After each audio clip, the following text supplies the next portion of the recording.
Assalamualaikum warahmatullahi wabarakatuh. Apa kabar kalian semua? Semoga pada hari ini, hari yang penuh berkah, kita semua bisa diberikan kesehatan, kemudahan dalam segala urusan ibadah dan belajar kita. Baik, pada pertemuan minggu ini, saya akan melanjutkan untuk materi yang telah saya berikan sebelumnya. Kalau pada minggu kemarin Anda sudah belajar bagaimana cara mengkoneksikan mikrotik ke PC, diharapkan dengan materi tersebut Anda bisa melakukan konfigurasi mikrotik secara langsung menggunakan router. Nah, kalau sebelumnya lagi saya sudah jelaskan juga bagaimana cara install mikrotik menggunakan VirtualBox, artinya secara virtual. Jadi dua-duanya sudah saya ajarkan, baik secara virtual maupun secara real time atau benar-benar menggunakan mikrotik. Nah, bagi Anda yang memiliki dana lebih, silahkan beli aja mikrotik kalau buat belajar. Mungkin nanti bisa kepake saat Anda kerja. Tapi kalau misalnya Anda belum memiliki rezeki yang lebih, ya silahkan pakai VirtualBox saja. Nah, pada minggu ini saya akan gunakan VirtualBox. Nah, di mana cara yang saya gunakan menggunakan VirtualBox ini sama dengan cara menggunakan dengan router. Jadi Anda bisa bebas mau menggunakan router atau menggunakan VirtualBox. Nah, silakan Anda buka VirtualBox-nya. Kemudian Anda jalankan untuk mikrotik. Oke, seperti ini. Dan pastikan sebelum kita mulai, koneksikan dulu internet Anda dengan handphone. Ya, Anda bisa menggunakan kuota Anda dari handphone, kemudian koneksikan laptop Anda ke tethering. Kemudian pastikan juga bagi yang menggunakan virtual ini ya. Kemudian Anda nanti di setting, Anda setting di bagian adapter option. Nah, di bagian sini pastikan virtual box host only-nya ini aktif ya. Jangan statusnya disable. Pastikan statusnya itu aktif atau enable. Kemudian dari WiFi yang Anda koneksikan ke tethering, jadi kan nanti WiFi-nya aktif nih, connect ke nama SSID dari handphone Anda. Nah, nanti jangan lupa di-share ya. Bagi yang ketinggalan dulu saya ulang lagi. Di sini ada bagian sharing. Nah, ini nanti Anda checklist, kemudian arahkan ke virtual host only networknya. Kemudian di bagian sini di checklist juga, di bagian setting juga di checklist. Nah, semuanya ya. Kemudian klik OK, nanti akan muncul pesan bahwa VirtualBox-nya akan mendapatkan IP 192.168.137.1. Nah, nanti kalau kita lihat statusnya, pastikan bahwa VirtualBox host only-nya ini mendapatkan IP 192.168.137.1. Oke. Nah, jadi topologi yang mau kita bangun hari ini adalah seperti ini. Saya buka sebuah ilustrasi menggunakan Paint. Nah, di sini saya sudah bukakan sebuah topologi ya, di mana sini ada sebuah internet dari PC Anda yang terhubung ke handphone Anda menggunakan SSID. Ya kan dia virtualnya tadi dapatnya 192.168.137.1. Nah, nanti di header satunya Anda setting IP-nya 192.168.137.10. Ini sama seperti yang saya tunjukin caranya menggunakan router mikrotik dari internet, tarik kabel, colokin ke header 1. Nah, kemudian nanti kita konfigurasi routernya di sini. Kita konfigurasi IP, DNS, router, nah, itu root untuk internetnya. Kemudian nanti di port 2 Ethernet kita gunakan untuk DHCP server. Jadi nanti laptop yang terhubung ke router sini, dia akan mendapatkan IP secara DHCP. Oke. Nah, untuk mempersiapkan ini semua, silakan Anda siapkan ini satu routernya. Oke. Kemudian untuk kliennya, saya install lagi menggunakan di sini saya Windows 7 untuk kliennya. Oke. Nah, sekarang saya konfigurasi dulu. Ini routernya menggunakan Winbox. Ya kalau Anda misalnya mau konfigurasi secara manual, ya silahkan. Ini untuk loginnya admin-admin karena kita belum berubah. Sekalian aja nanti kita akan buat usernya. Nah, sini saya akan gunakan sebuah Winbox untuk konfigurasi Linux-nya sampai dengan dia terbaca.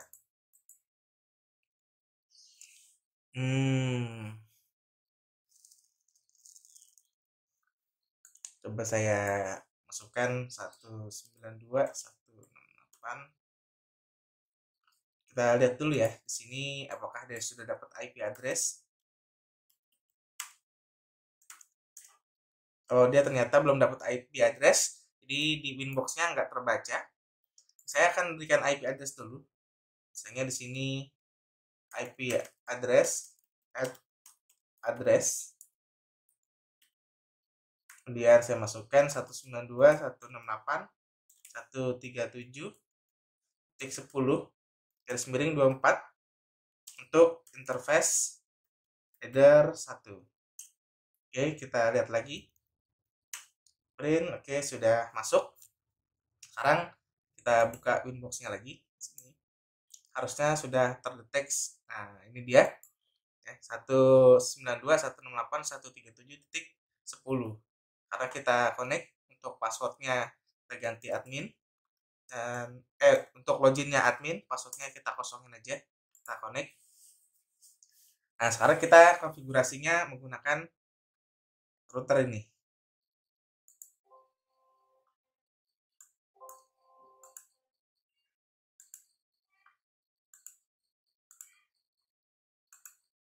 Oke. Nah, untuk konfigurasi IP-nya kita ada di sini tadi IP address ya, di sini add address seperti itu. Nah, sama aja dengan Anda mengklik menu di IP address, add address, kemudian IP-nya berapa, kemudian interface-nya tadi kita gunakan adalah Ether 1. Nah, kemudian untuk Ether 2 kita berikan juga IP address 10.10.10.1 dengan prefixnya 24 untuk header 2. Apply, oke. Oke. Nah, kemudian gimana supaya caranya router ini bisa mendapatkan internet dari handphone kita atau dari tethering kita? Dan Anda bisa konfigurasi di sini IP DNS, kemudian masukkan di sini 192.168.137.1. Kemudian kita allow remote request-nya. Apply, oke. Nah, sekarang kita langkah ketiga adalah kita masuk ke menu route untuk melakukan default route. Nah, kita pilih IP, kemudian pilih routes. Kemudian di sini kita add, kita masukkan sebuah gateway menggunakan 192.168.137.1. Nah, destination-nya adalah 0.0.0.0.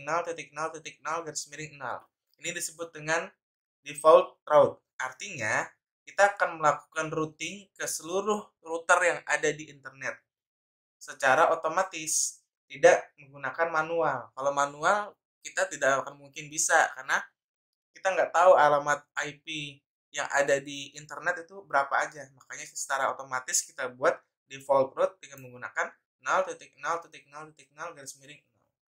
Nah, sudah, kita apply, kita oke. Nah, kemudian kita coba buka terminal di sini. Kita pastikan router ini terhubung ke internet. Ping google.com.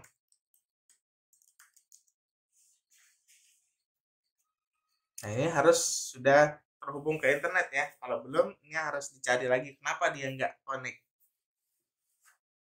Nah, ini seperti ini dia belum bisa connect. Nah, Anda harus periksa lagi. Biasanya kalau Anda menggunakan virtual, itu masalahnya adalah ketika Anda melakukan konfigurasi IP-nya harus diulang lagi. Di sini Anda buka open network and internet setting, kita masuk lagi ke internet, kemudian change adapter option. Nah, biasanya kalau Anda menggunakan internet secara virtual, ini biasanya koneksinya suka terputus. Nah, caranya untuk menghubungkan lagi adalah klik kanan pada properti, kemudian kita tap sharing, ini di unchecklist dulu. Kita oke. Nah, nanti routernya dia mati nih, karena dia terputus ya koneksinya. Nah, sekarang kita ulangin lagi, klik kanan, properti lagi, kemudian kita buat sharing, checklist lagi.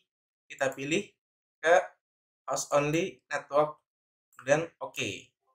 Nah, nanti ada status gini, 192.168.137.1. Klik aja oke.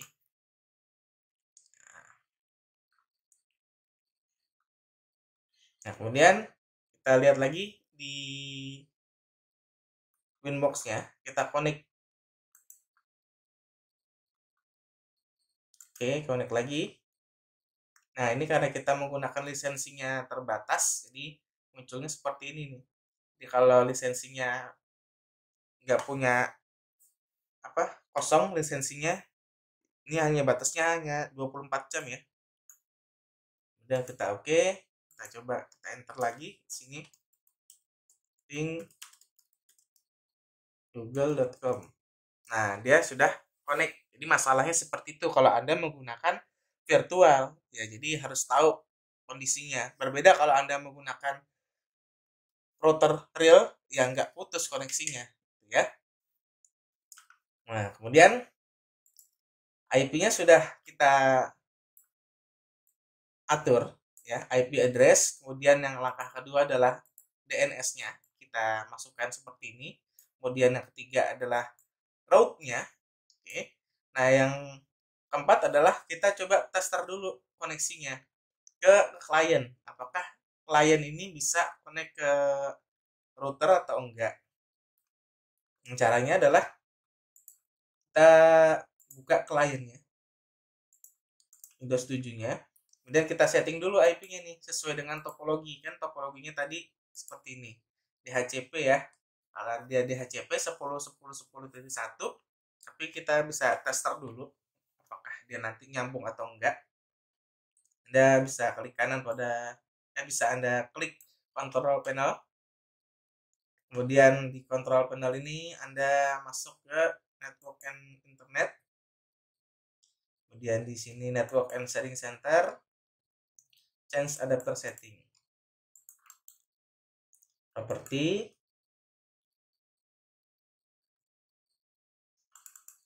Nah, di sini 10.10.10.1 ya. Masukin aja IP address-nya 10.10.10.10. Maaf, di sini bukan 10.10.1, tapi di sini 10.10 selain daripada angka 1. Ini saya hapus saja.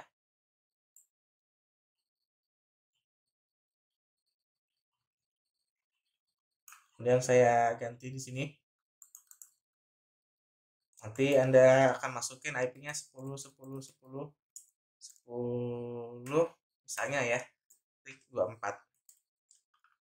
Nah, untuk testernya kita coba dulu di sini 10.10.10.10.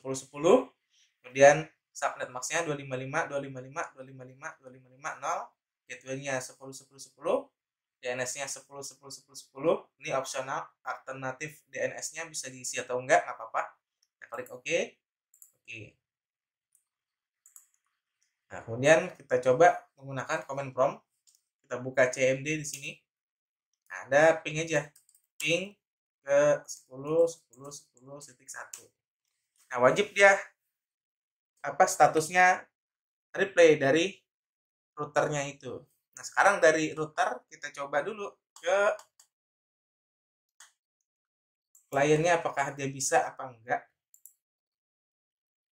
Kita buka lagi untuk routernya, kita ping ke 10.10.10.10. Nah, ini kan titik 1. Nah, sekarang kita ke 10. Ya, dia pasti bisa. Kalau nggak bisa, bagaimana Pak? Kok saya nggak bisa connect ke kliennya? Anda matiin dulu firewall yang ada di kliennya. Anda buka, Anda masuk ke control panel lagi, kemudian masuk ke system and security, matiin firewallnya di sini. Ya, sini turn Windows firewall on or off. Ya, Anda matiin, jangan dihidupin firewallnya. Nah, sekarang bagaimana supaya si klien ini tidak masukin IP secara manual? Artinya kita akan gunakan fitur namanya DHCP.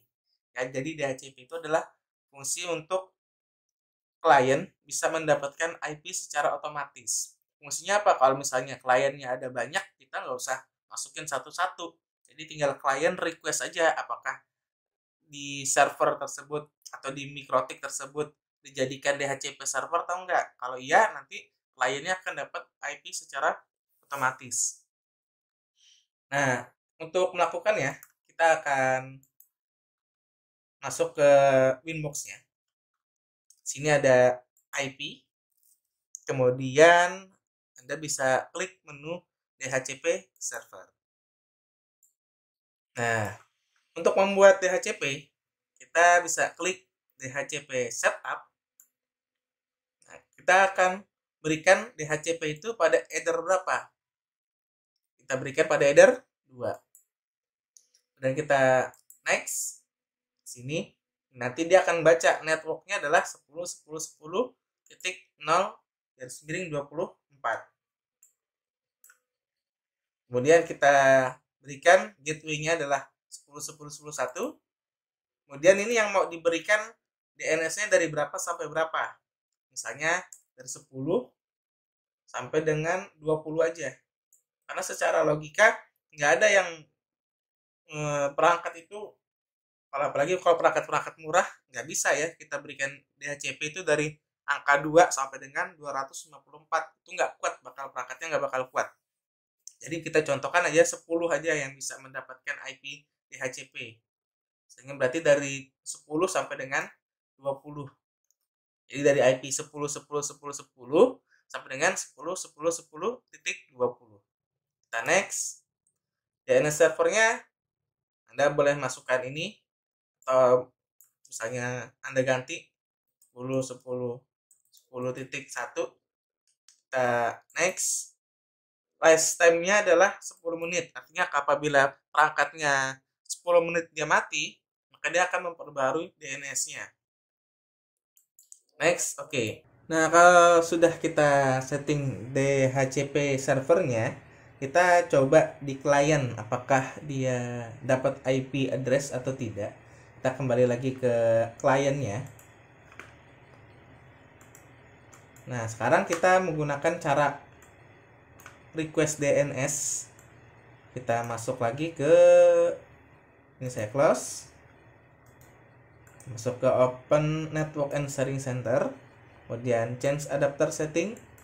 Di sini kita klik kanan pada property, kita menuju IP versi 4, double klik aja, kemudian kita buat obtain an IP address automatically. Nah, di sini juga kita buat obtain DNS server secara otomatis. Kita oke. Nah, tunggu beberapa saat. Nah, dia akan dapat IP. Kalau muncul seperti ini, kita klik saja public networknya. Oke, kita close. Nah, di sini pasti akan dapat status. Gimana statusnya? Menunjukkan bahwa komputer ini dapat IP address 10.10.10.20. Kemudian subnet max-nya 255.255.255.0. Gateway-nya 10.10.10.1. DHCP untuk DNS-nya 10.10.10.1 juga. Nah, kalau sudah seperti ini sudah berhasil. Nah, kalau kita coba ping ke server, ini harusnya muncul juga reply-nya. Oke, sudah muncul. Nah, sekarang langkah kelima adalah membuat si kliennya ini mendapatkan internet dari router mikrotiknya. Kan mikrotiknya sudah dapat internet nih. Sekarang supaya internet yang ada di mikrotik mau di-share ke klien.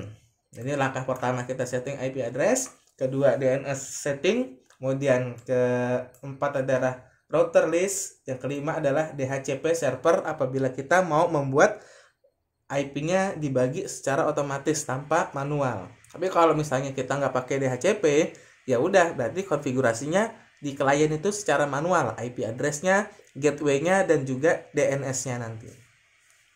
Nah, kemudian untuk melakukan sharing internet, Anda bisa menggunakan fitur firewall NAT. Nah, itu juga sudah saya jelaskan di pertemuan sebelumnya saat saya menggunakan router MikroTik. Sini IP, kemudian firewall. Kita masuk ke bagian NAT. Kemudian kita klik add. Sini kita pilih chain-nya adalah SRC NAT. Kemudian kita out interface-nya adalah interface yang digunakan untuk keluar masuk internet, yaitu header 1. Kemudian action-nya kita bisa menggunakan pilih masquerade. Kalau sudah, klik apply, oke. Nah, seperti ini sudah 5 langkah kita lakukan. Seharusnya untuk internetnya bisa, tapi kita tes dulu di sini jangan putus atau enggak. Ping ke Google. Oh enggak. Nah, berarti seharusnya kliennya juga sudah dapat internet.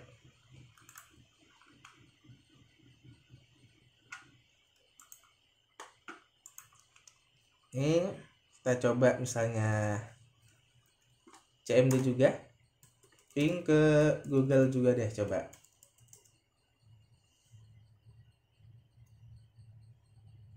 Oh masih, ini sudah jalan. Nah berarti kita harusnya sudah bisa buka Internet Explorer aja. Coba kita tes dengan mengetikkan google.com.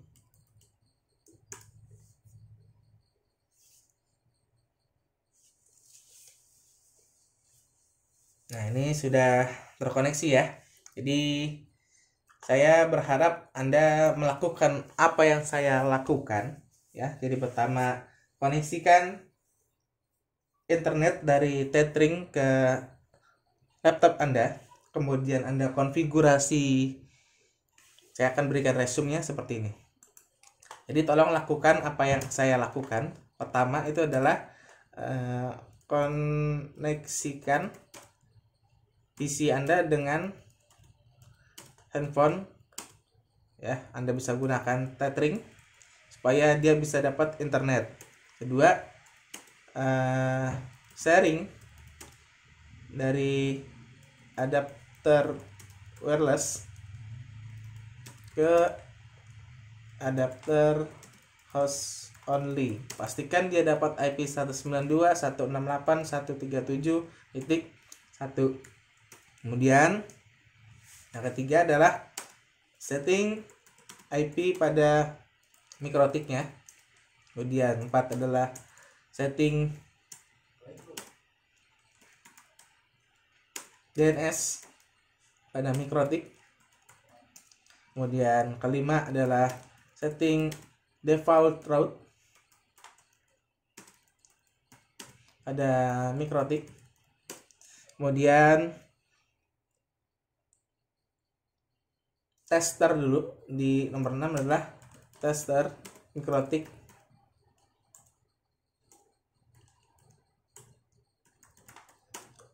Harus dapat internet.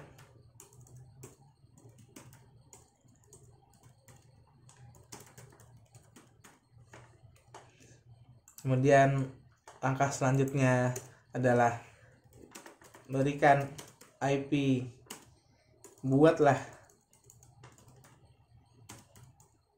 Buat DHCP server agar kliennya dapat IP secara otomatis. Yang ke-8 adalah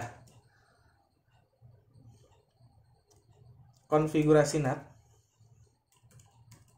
NAT supaya kliennya bisa dapat internet.